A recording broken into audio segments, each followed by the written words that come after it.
Add me to the list of reviewers that are reviewing the brand new fragrance from imaginary authors, Sundrunk, which is pretty much how most Londoners feel right now. We've had too much sun.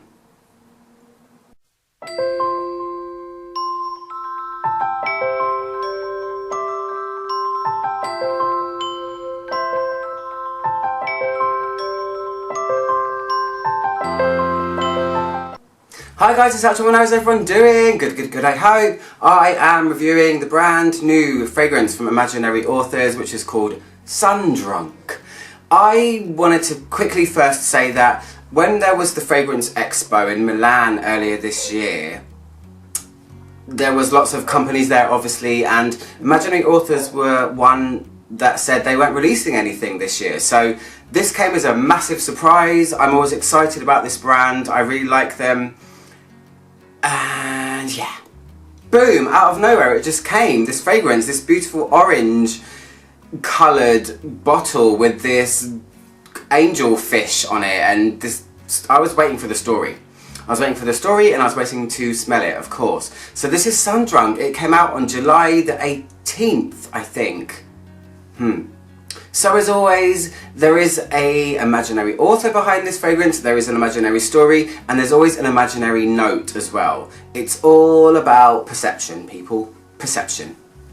This one's about travel. This is about a lady called Clementine Copps who has this dream of travelling. It feels a little bit similar to the Philip Sava trilogy within this line, and also the one about the lady that throws a dart into a map. It's Slow Explosions. She ends up going to India. It's about travel, it's about greener pastures, it's about seeking out the perfect summer, in my head anyway. Her name's Clementine Copps. It sounds like something from Harry Potter, I love it. And basically she up sticks and she goes to live where surfers reside, and she, I think, kicks up some sort of romance with one of them. I mean, who doesn't want to date a surfer, right? So they always have a little caption. What they do is they have this imaginary novel with an imaginary author, and then they take a line from the book and they create a fragrance around that line. There's always a signature line from this story that they build everything around. I stole that from my colleague at work today. I was earwigging as she spoke because I didn't really know that before, but I do now.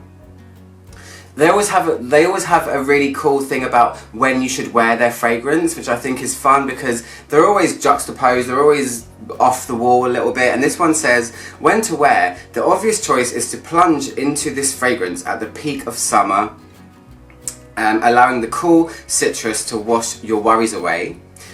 Less obvious is to douse yourself in the darker months, letting your skin soak up the sun and radiate it outward when it matters most. So basically they're trying to say, wear this fragrance in winter when it's dark and bleak and gloomy, if you get that in your country, because we certainly get it here, and have a bit of sunshine in your life in the darker months. So anyway, what are the notes?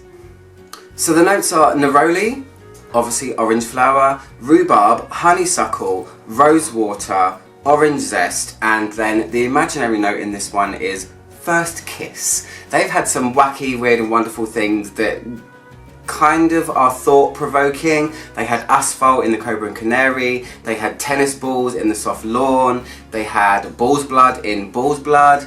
The list goes on. They're always fun to smell, they're always kind of exciting, so let me tell you, sorry about that, what I think about this one.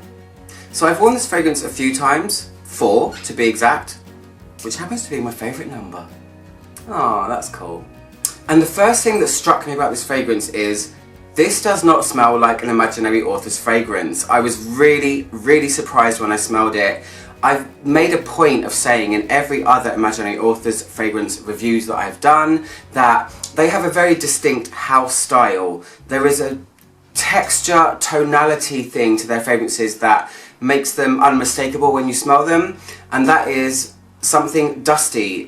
Their fragrances feel rough around the edges, and I don't mean that in meaning they're unfinished. I mean that the texture of the fragrance when you smell them is very rough and dusty, and I don't know, dusty and rough. That's how they feel to me. When I smelled this one, I felt completely different about it straight away. This fragrance opens really juicy. There is no roughness here at all. This immediately took me to my childhood, drinking Capri Sun drinks in summer in London, eating ice pops, orange ice pops. It opens very juicy, very crisp, and very drinkable. It feels like a very cooling drink that you just want to tip over your head in this weather, especially in London right now. Jeez. The first thing I want to say about the way it smells is that it doesn't smell of rhubarb. When I read the note of rhubarb, I wanted that to be in there a bit more. What it actually smells like when you smell it is a combination of orange and grapefruit, in fact. It smells like the pith, and I'm not swearing when I say that, I'm making a point of saying pith. It smells like the rind of orange and grapefruit combined. Oh, that rhymes. So it feels like a juicy orange grapefruit combination, and it feels like something you can drink. It's really, really crisp. It's kind of sharp with just a touch of sweetness there. It's kind of nose tingly great. I really like it. It makes me feel happy. It's one of those very sunny, summery type things. It almost feels like very realistic orange rind and grapefruit too, so I really like that. What you can feel behind it is a lovely floral element that only reveals itself in the later stages. So the fragrance retains this watery tonality throughout the entire thing. The entire feeling of it and the texture of it is watery.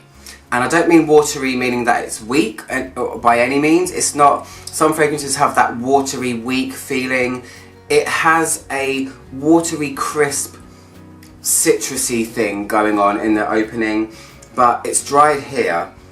And this is where it turns a little bit more sharp, but this beautiful, it's more the rose water that I feel than honeysuckle or neroli.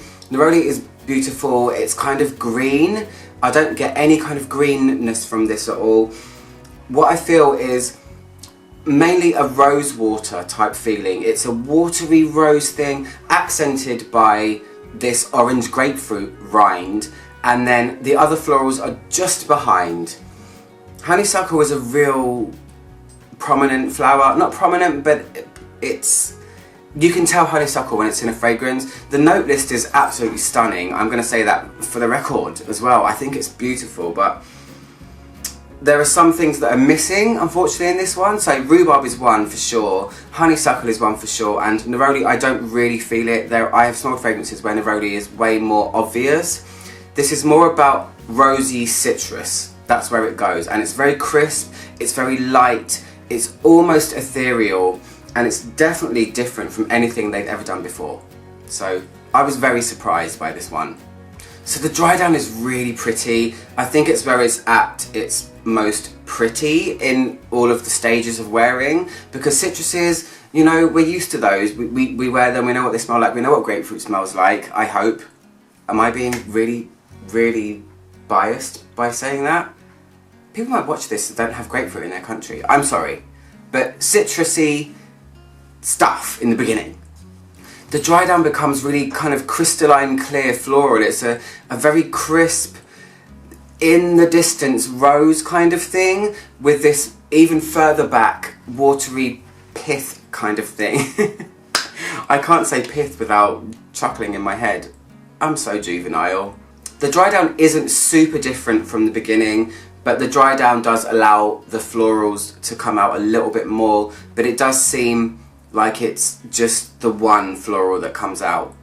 I'm sure the other ones are maybe accenting it in some way, but yeah, it's really nice. It's crisp, it's clean, it's kind of pure smelling, and I really like it. It's really nice in this hot weather we're having in London. I've been wearing it a lot. I'm going to actually spray it on more now, just to get that juicy memories of childhood summer kind of thing.